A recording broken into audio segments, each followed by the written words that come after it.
Let's make a cast iron steak. Start by taking out your steak about 20-30 minutes before you're gonna cook. You don't want it super cold. Turn your cast iron on medium to low heat. You want it to get pretty hot. We're gonna cook in a little bit of olive oil. You wanna heavily season both sides. Salt and pepper is simple. You can do a steak seasoning too. Our pan is glistening. We've got a light layer of oil. We're gonna place this in away from ourselves so nothing splatters on us.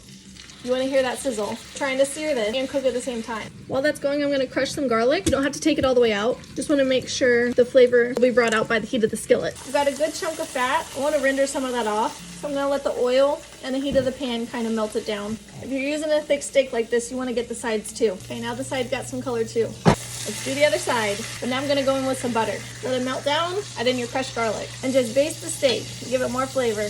Cook it whatever time you need to get you the steak you like. I'll put the temperatures below. Use a thermometer to make sure you're good. Let it rest for 10 minutes.